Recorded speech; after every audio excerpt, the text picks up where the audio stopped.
Deus abençoe você maravilhosamente. Estamos diante da oportunidade de mais uma vez engrandecer e enaltecer o nome do Senhor Jesus. Isso é bom.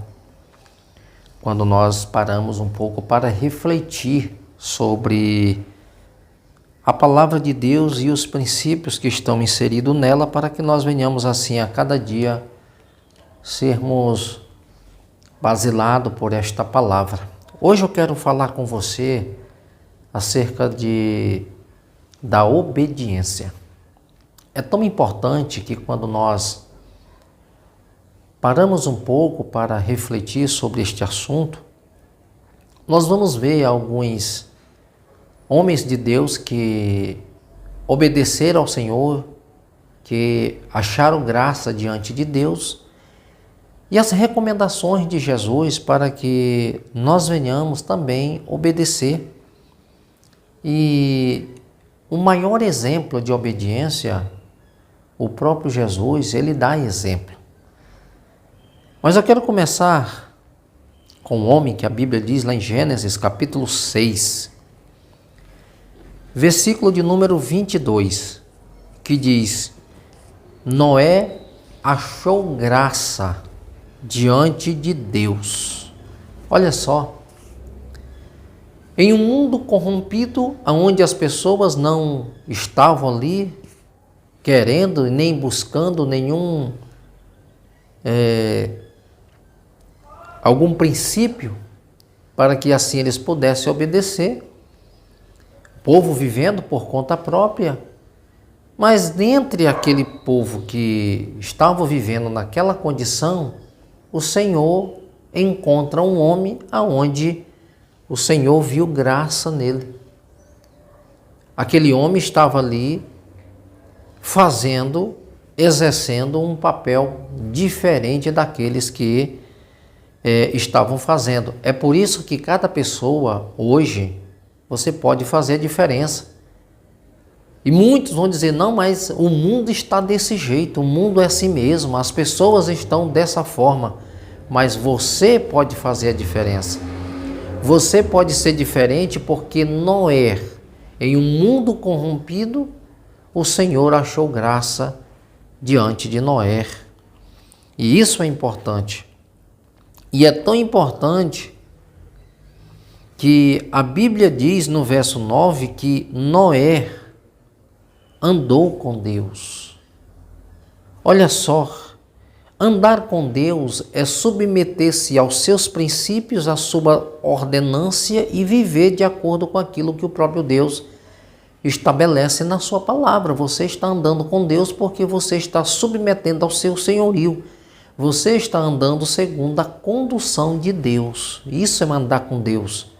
Quando você obedece, quando você submete ao seu senhorio, está debaixo de uma ordenância. O próprio Deus, ele estabelece para que você possa viver, para que você possa andar.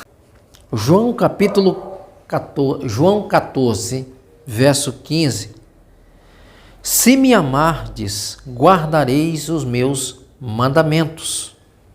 Olha só, o que Jesus está dizendo é que uma vez, se nós professamos o seu nome, e nós temos Ele como o Senhor das nossas vidas e declaramos o nosso amor por Ele, Jesus está dizendo, se me amardes, guardareis os meus mandamentos. Porque hoje é muito comum você encontrar uma pessoa que diz assim, eu amo a Deus, eu amo o Senhor. Mas o que Jesus está dizendo aqui em João 14,15 é que se verdadeiramente nós amarmos ao Senhor, nós vamos guardar os seus mandamentos. Ou seja, você vai zelar, você vai cumprir os mandamentos, as ordenâncias do Senhor e você vai viver de uma forma que glorifica a Deus. Isso é prova de amor. Vós, olha só, o verso aqui 16, ele diz assim, vós sereis meus discípulos se fizerdes o que eu vos mando. Jesus está nos dizendo que só vamos ser chamados discípulos de Jesus quando nós submetermos a este senhorio, quando nós fizermos aquilo que o Senhor nos manda. Aí nós estamos cumprindo realmente o propósito de Deus em andar em obediência ao Senhor. Isso nos caracteriza como discípulo, porque se você olhar os versículos anteriores, nós vamos pedir ao Pai, o que quiserdes e nisto vos será feito. E naquilo que eu estou pedindo, Deus, ele respondendo, o próprio Jesus disse, o meu Pai é glorificado. Se meu Pai é glorificado, verdadeiramente vocês serão os meus discípulos. Por quê? Porque a minha vida, ela glorifica o Senhor. A minha vida é para enaltecer o Senhor. E uma coisa importante, queridos, que o maior exemplo de obediência quem deu foi Jesus. Olha só o que diz João, capítulo 6, versículo 38.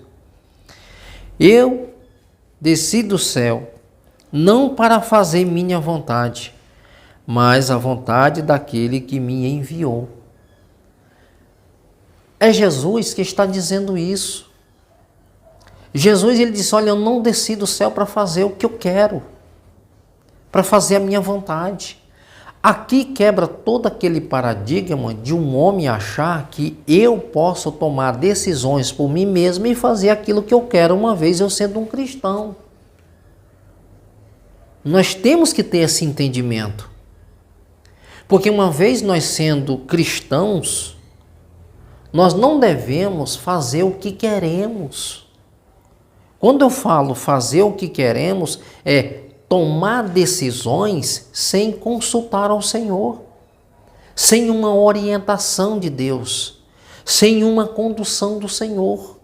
Porque Paulo, escrevendo aos irmãos de Colosso, no capítulo 3 e no versículo de número 17, Paulo ele dá um exemplo de como deve ser a vivência de um cristão. Ele diz assim, tudo que for fazer, diz, por obra ou por palavra, faça-o em nome de Jesus e dando ele graça. Tudo que for fazer, diz, qualquer decisão que eu vou tomar na minha vida e qualquer projeto que eu tenho traçado, eu como cristão, eu tenho a obrigação de colocar aquele projeto diante de Deus, se é da vontade de Deus ou não. Porque quando eu estou andando em obediência ao Senhor, até aquilo que eu projeto sobre uma orientação de Deus. Eu não preciso toda hora também estar de joelho dizendo, Senhor, é a tua vontade. Porque quando eu estou obedecendo ao Senhor, eu já ando na vontade. Eu vivo na vontade. Então se torna fácil de você tomar decisões, porque andando uma vez na vontade, você sabe se o Senhor se agrada ou não daquilo que você está fazendo. Então Jesus ele deixa isso bem claro. E quando Jesus ele andava na vontade do Pai, ele não precisava toda hora estar consultando o Pai. Por quê? Porque ele veio debaixo de uma orientação. Ele já veio instruído. É tão tal que quando alguém dizia, não Senhor, tu não vai morrer, não Senhor, tu não vai ser entregue, o Senhor dizia assim, tu não sabe que foi para isto que eu vim? O próprio Jesus, quando ele ressuscitou, que os discípulos ficaram pasmos, perplexos, ali diante daquela realidade, Jesus disse assim, eis o que estava escrito nos Salmos, nos profetas. Jesus está, e na Escritura, Jesus está trazendo para eles, olha, se vocês tivessem observado e atentado com clareza para aquilo que a palavra está dizendo, vocês não estavam agora perplexos diante dessa realidade. Porque isso era notório, isso era algo que evidente que vocês deveriam ter esse entendimento. Queridos, quando nós observamos a palavra de Deus, nós vamos ter esse entendimento. Nós não vamos estar perplexos diante de acontecimentos, diante de situações. Se é um milagre que acontece, isso não seja motivo de espanto. Se acontece algo sobrenatural no nosso meio, isso não deveria ser motivo de um espanto, de algo, meu Deus, aconteceu. Não. A Bíblia está dizendo a esse respeito: se creres, verás a glória de Deus. Eu vos dou poder para curar os enfermos e a autoridade para expulsar os demônios. Isto é algo que deveria ser comum no nosso meio. Era algo que não deveria ser causa de tanto uma movimentação, uma agitação, porque aconteceu. Isso deveria ser algo costumeiro, algo comum. Milagres acontecer, demônio ser expulso, pessoa sendo curada, pessoa sendo salva, pessoa sendo batizada com o Espírito Santo ou no Espírito Santo. Isso deveria ser algo comum. Se nós obedecêssemos o que está na Bíblia. A grande questão é porque vivemos distante desta realidade e quando o Senhor decide operar pela fidelidade de poucos, aí causa um espanto. Mas não deveria ser assim. E essa palavra é para nós nos despertarmos. Olha o que diz Hebreus capítulo 5, verso 9. A salvação dá-nos a promessa. Olha só. Ele veio ser a causa de uma eterna salvação para aquele que lhes obedecem. Jesus, ele é a causa da grande salvação para aqueles que obedecem. Jesus, ele veio salvar. Ele é a razão de estarmos aqui. Jesus, ele é o clímax do Evangelho. Jesus, ele é, como diz o escritor aos Hebreus, no capítulo 5, versículo 9, ele veio ser a causa de uma eterna salvação.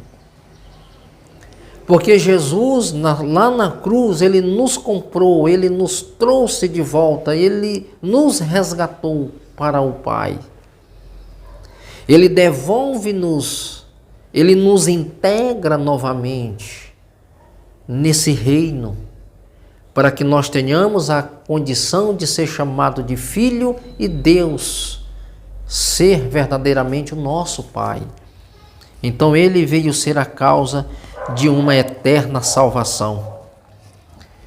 Filipenses capítulo 2, versículo 5, ele traz algo interessante, uma vez provando dessa salvação, aceitando e submetendo a esse senhorio, o Senhor diz assim: que haja em vós o mesmo sentimento que também houve em Cristo Jesus. Ele, sendo Deus, não usou de usurpação ser igual a Deus, mas antes esvaziou-se a si mesmo, tomou forma de servo, foi obediente até a morte e morte de cruz, pelo que Deus o exaltou soberanamente e o seu nome está acima de todo nome, para que todo joelho se dobre e toda boca confessa que Jesus Cristo é Senhor. Jesus, estando na condição de Deus, ele não ousou usurpar essa condição. Pelo contrário, ele esvaziou-se a si mesmo. Isso é obediência, gente. Isso é saber qual é o seu papel naquele exato momento. Naquele exato momento, como Jesus veio, ele não estava ali para demonstrar ou para, de uma certa forma, declarar ao mundo e dizer: olha, eu sou Deus, eu tenho todo o poder, eu estou aqui para fazer o que eu quero. Não. Ele, sendo Deus, ele tomou a condição, ele assumiu um papel de servo. E como servo, ele foi obediente.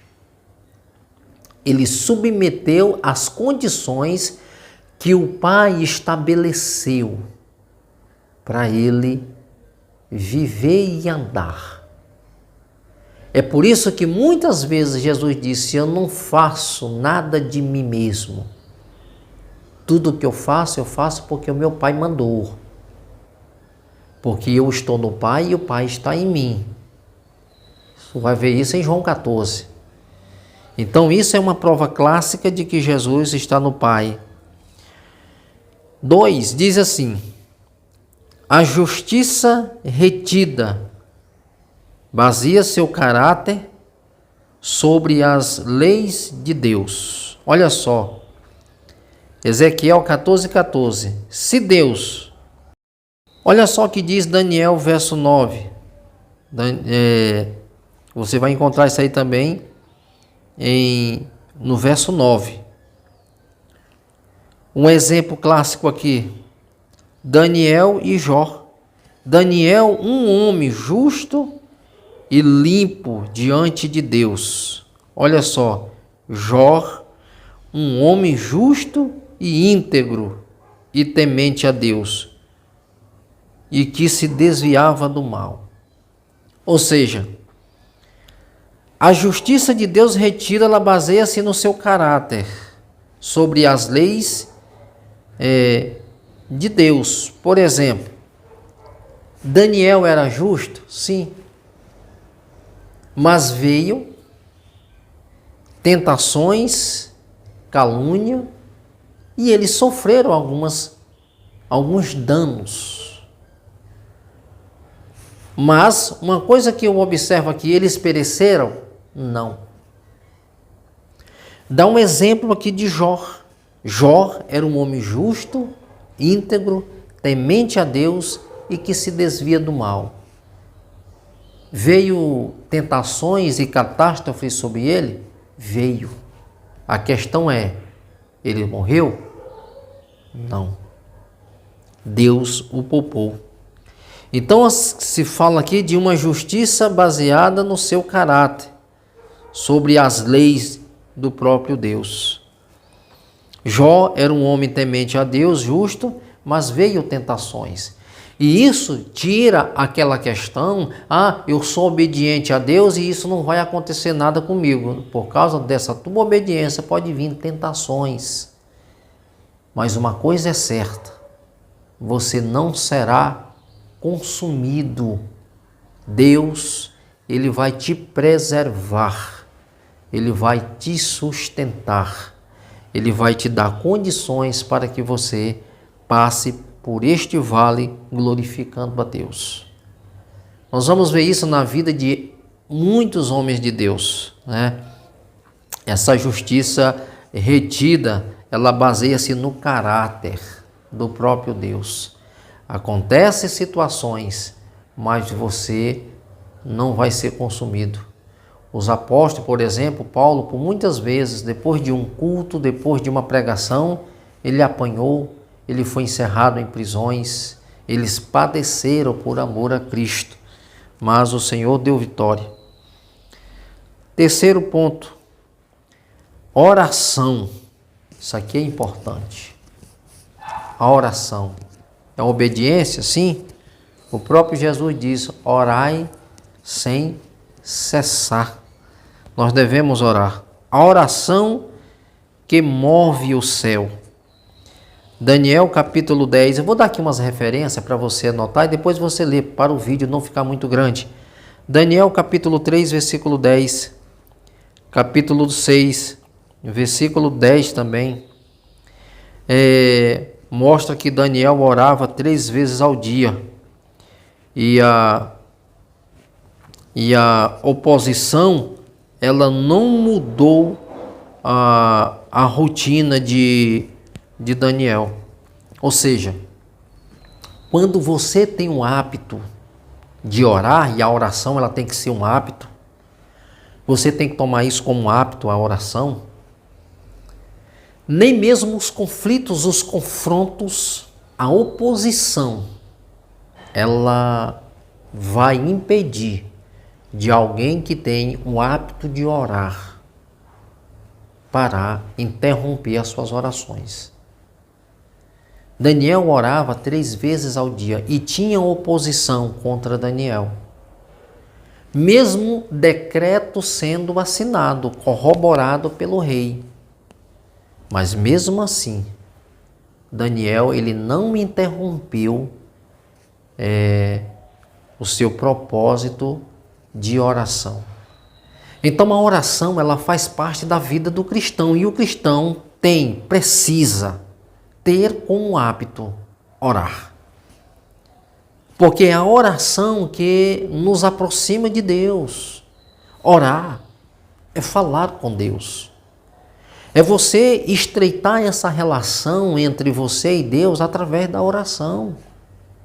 A oração, ela promove esse diálogo.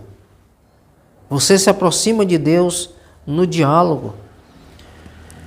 Eu vou dar aqui mais algumas referências. Por exemplo, Daniel capítulo 9, versículo 21 ao 23. Quando Daniel passou ali 21 dias orando ao Senhor.